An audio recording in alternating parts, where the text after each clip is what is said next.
Oh, okay, this may be a little controversial, but I don't feel like dissociating or going on your little cruise control or numbing yourself for a small amount of time is all that bad, because I feel like it is a part of survival, and you don't have to be, like I said, analyzing, reflecting on everything. And like, say for that shot, the duration of that shot, if I want to kind of like drift off into space and daydream about something that's calming me down or keeping me present, you know what I mean? Not necessarily keeping me present, but like just keeping you from passing out or whatever, or from having a panic attack. If whatever methods I have to do, as long as it's not super detrimental to my health, I don't think there's nothing wrong with kind of going on that cruise control while you're going through a bumpy ride. You know what I'm saying? It's okay to dissociate a little bit or numb yourself a little bit, or go off into that cruise control to get through that little bumpy ride. And then when the bumpy ride is over, the little scary part is over, then now you can get back in. You still in the driver's seat. You just kind of not fully having to keep your awareness there. You don't have to be consciously aware of everything, because like I said, I don't feel like we're totally designed to be consciously aware of every single little thing that's happening in our life. And that's why a lot of people are kind of getting overwhelmed and losing it, because they're trying to be we're being overstimulated. And with the age of information, that also fuels a lot of the anxieties we have everywhere you turn. Thousands of YouTube videos, thousands of social platforms, thousands of influencers. Find one or two things, one or two people to follow, and leave it like that. I stopped following everybody because I got to the point where I started trusting myself more and realizing that by following somebody else, and especially people who don't have like belief systems like me, you can get sucked into their belief systems. And so I really didn't want that, and that's why I try to like let you guys, I really only try to keep my advice very general and just like foundational things. I feel like that everybody knows, like just universal knowledge, general knowledge that everybody kind of is taught and brought up with. I'm just kind of bringing that back to the young generations and the youth, because they're losing a lot of it. Not everybody has grandmothers and grandfathers who can instill that wisdom in them, or parents who can instill that wisdom in them. As parents are getting younger and younger, and older people are like kind of losing sight of their own traditions because they want to be young or whatever, when they don't realize young is a spirit, not an age. It's how you act, it's how you feel. But anyway, not to bash anybody, this ain't nothing like that. It's all love. But like I said, it's okay sometimes to zone out a bit to get through something, and tough or hard. It's just about how long you gonna allow that to last, Cause like now I'm back. I instantly, as soon as I got my shot, I literally walked out the little office talking to y'all like I'm good. So that's what it is. Getting back to that rest and digest state, because I'm learning to not beat myself up about things so much and not be so self-critical and self-judgmental. It's about balancing, outweighing the bad with good, outweighing the dark with light, outweighing the negative self-talk with positive self-talk, because we in a society where negative always is outweighing the bad. You go to the grocery store and somebody rude to you, you're going to first thing girl, let me tell you what happened at the store. But you go in there and somebody nice to you, we're more reluctant to call somebody and tell them about that. We need to get to the point where we're speaking more about the positive, give that more light, because what you give attention is what's going to be your perception. If you're always giving attention to the negative stuff and never grounding in gratitude and giving attention to positive stuff, guess what your life is going to feel like it's nothing but darkness. And that's what depression is too. But you can look into my depression reflection and to get more insight on that. And like I said, I'm always changing. I'm on a journey just like everybody else. I'm perfectly imperfect, and I'm living my life human, loving, compassionate, empathetic, vulnerable, sensitive, a mother, a wife, a sister, a friend, a daughter, just being me, a black woman. So yesterday I was really just reflecting on like the human spirit, the subconscious mind, worldly coping and just worldly coping mechanisms and strategies. and what people may call, distractions. So that's why I kind of put it with the dissociation segment that I posted a while back. I'm not sure which episode it was on, but I mean, you can listen to it in this and just get your own perspective. But I was just really thinking about that in the healing process in regards to that. So it's like, when you think of the fact that, first, I kind of think there's a difference between an open mind and a free mind, but we don't get into that. But when you have an open mind and that third eye is really just opening up and you're going through all of that subconscious programming and it's coming to the forefront of your consciousness, that can be freaking overwhelming. And that can really make a person lose their mind if they don't understand the mind. And a lot of times the people who are guiding us through this journey, I don't even want to say everybody, but I do feel like there are a lot of people out there who are out of integrity and who are using and manipulating people and leading them more to the shadow, and not, the good aspect of the shadow, but I mean just more to that dark side of the mind, or more to that lower side of self. Because they know in that there's vulnerability, they know in that there's dependency, spiritual dependency, and they can easily manipulate and take advantage of their quote unquote tribe, even though they're not treating them like a tribe. They're treating them more like spiritual sheeple. People think that because you become spiritual, you can't be a spiritual sheep, quote unquote, as they like to call them.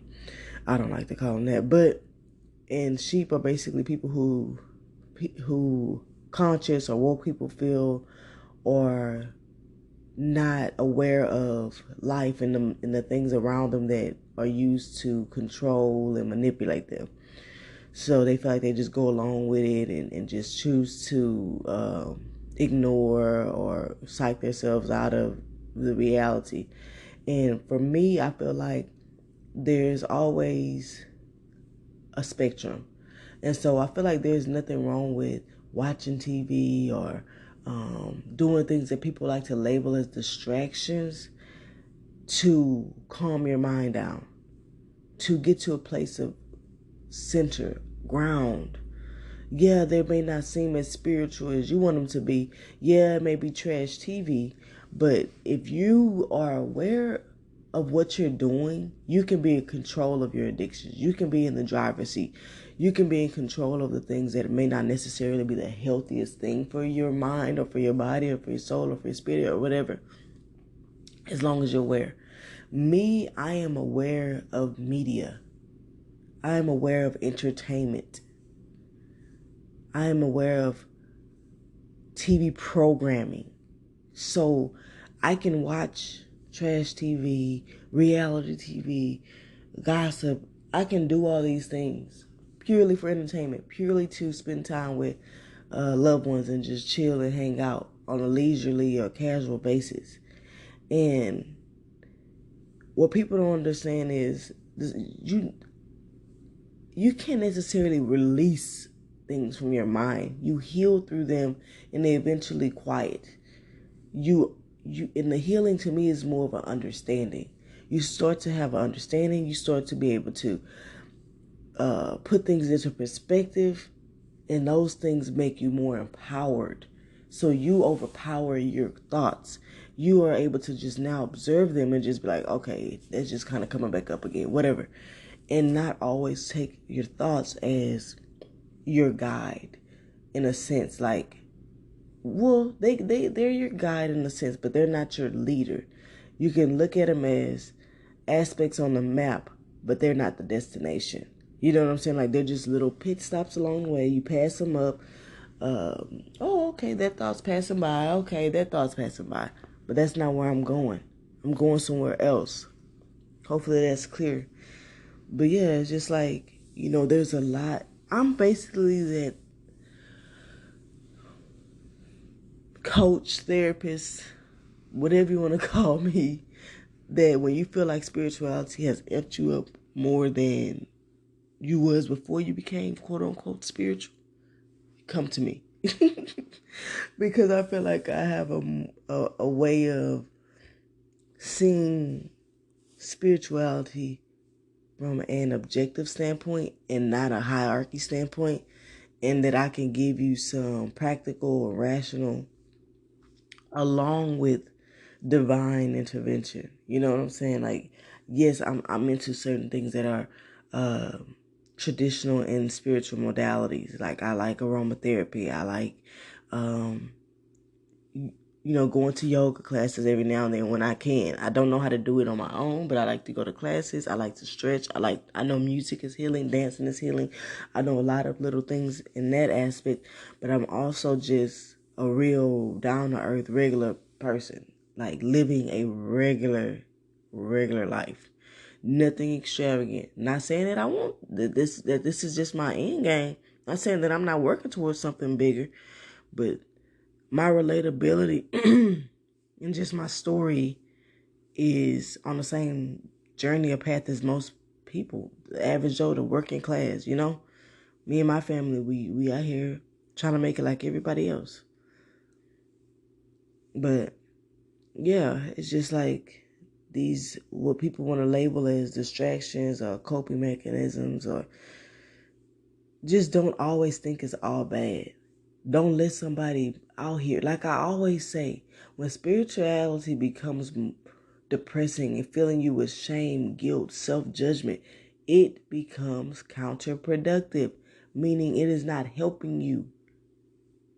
It's just keeping you where you at, or even making you even worse, because we hold spirituality to such an high esteem, that when we feel like this thing that is up here is looking down on us, it's kind of like feeling like that rejection from a parent. Like, like you want to make your parents proud and you feel like you didn't. It's like, it's gut wrenching. It hurts. It's soul crushing, like to the core. And so that could really do something to a person who is in this state of, third eye opening, spiritual awakening, life happening, coming into adulthood, coming into motherhood, coming into manhood, coming into all these different phases in life. These major milestones, these major mental / spiritual moments in our lives that we have to get a hold of. And we lose ourselves sometimes. And sometimes we don't even know who that is we're losing. So there's a moment, there's a window to step into, so that we can retrieve either that person or find the real person that we want to bring back with us.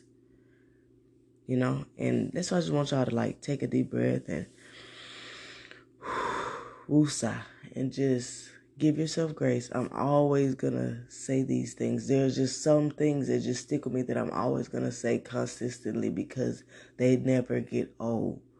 Give yourself grace. Give yourself the compassion. Give yourself the love that you've given everybody else, or that you feel like you need, because it's necessary. There's nothing wrong with doing what you have to do to keep your sanity. And remember this: political issues, gossip, whatever is in the media does not take precedence, does not take priority over your sanity. People out here losing their minds trying to heal. like it's just being shoved down our throats. I saw a video with Denzel talking about, I think he was saying competitive success or comparative success is being shoved down our throats. Well, you know what? Spiritual healing is being shoved down our throats. And to the point where it's like, heal. Like, people are forcing you to heal. And it's like, what's irritating is that they're forcing you to heal in what they feel like is healing. And I'm like, to be a healer, you have to be objective and understand that, yeah, there is a mass. You can say there are generalized things that we need to do better as a community, as a people. But you also have to understand that everybody's healing journey, path, and physical look spiritually is not going to be the same as yours. Just because you feel like walking around being loud or being colorful, standoffish is not an evolved black person does not mean for that. Does not mean that it's not, that it, Lord have mercy, does not mean that is true for that person. That gives them joy. That gives them happiness. And when you walk around and start being a thief of joy, are you really healed? Are you evolved? You have to stop and look at yourself. J. Cole said something like that too in one of his songs, like paraphrasing, basically like, you want to be like a healer or something, but you're judging the ones who need it the most, in a sense. Or whatever, something like that. Anywho, don't want to misquote. But yeah, so love you guys as always. Keep God first. Peace, love, light, and healing energies. Be open to receiving them. I love you guys. Peace out. Rise and shine your light in opulence. Solution seekers. It's your girl, the spiritual activist, coming to you with another word, message, spot of wisdom, whatever you want to call it. So today I want to talk about being number one, being that competitive spirit, and not in a sense of comparison or competition, but just having a competitive spirit within yourself. And that means always striving to be the best and just be the best you can be. A lot of times when you're that, you will get a lot of hater energy. You will get a lot of envy. You will get a lot of resistance, because people have a hard time seeing another person excel, because they have been conditioned or programmed to believe it's success is like on a pyramid like level. Basically, the top has a very small space, and that is an illusion. The pyramid is inverted, meaning flipped upside down, and there is so much surface area for multiple people to have success. And when you really understand that mindset, then you no longer hate on people when they are doing good or when they succeed and when they being number one. You know what I'm saying? So just be mindful that when you see somebody succeeding, and like congratulate them, use them as inspiration, motivation, uplifting you, and also representation of things, possibility. This is why representation matters, and it's very important, because it makes people see themselves in a position that they may not have been able to see themselves in before, because they couldn't relate to the images that they saw. Okay, another thing I was going to talk about was patience. A lot of times, I feel like in spirituality it's called the void period, but people have different definitions. But for me, patience is about, like, say you're waiting on that big answer, or like you're waiting on like results for something, or you're waiting on, to hear back from somebody. That something is very important to you. A lot of times you can get a lot of anxiety, and when you put yourself in anxiety, that is an emotion that triggers your mind. Certain emotions trigger thought patterns, and a lot of times those thoughts are illusions and they're not truth. And you have to ground yourself, you have to bring something in. And for me, it's faith. For me, it's love. For me, it's focusing on what I can control. It's surrendering to, I can't control this, but I also understanding that I can manifest a lot of things. So what I like to do is I declare things. Like, I don't say, please can I have this? I say, oh, thank you for I write on my little board. I have a white erase board. I'll say, like, thank you for my new job that I start on this date. If I know the date that they're starting enrollment or training, I'm gonna put that date. If, like, my son, I was getting nervous about him getting enrolled in school and this and this and this, so I put son starts this school, the school I want him to go to, at this time, between this time, on this date. And so I didn't put, can I please get, no, I'm putting, this is when he starts. I'm adding it to my calendar, like, to remember, okay, so he starts this day. Let me get all his stuff together. Let me go get his school supplies. Let me go get his school clothes. I'm already acting in the energy that he's already starting school.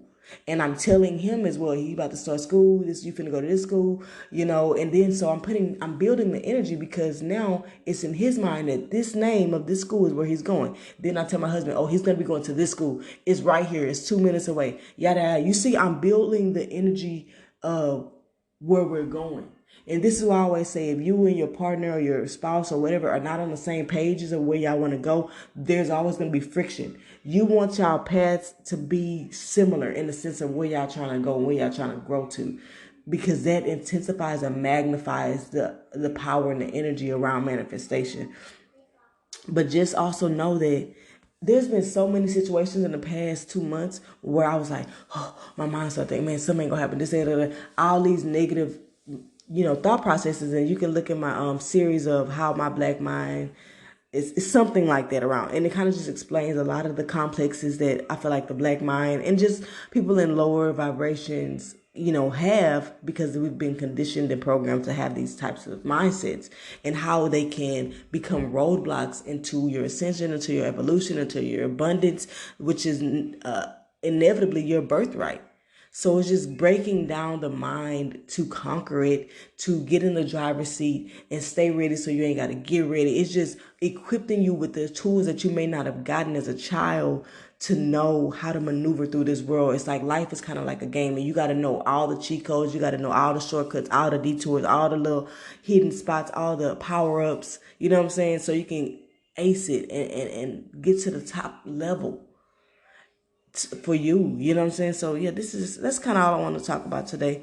But yeah, as always, keep God first. Peace, love, light, and healing energies. Be open to receiving them. I love you guys. Peace out. Get out of your head. It's making it awkward for you to communicate and relate and connect with people, because you're so busy trying to read their energy with thoughts in your mind that you're not allowing yourself to actually build connection. You're not present. You're stuck in your assumptions and thoughts, and you're not even present enough to prove these thoughts wrong. You're just reading the situation and not debating with yourself or your mind to give these people a true chance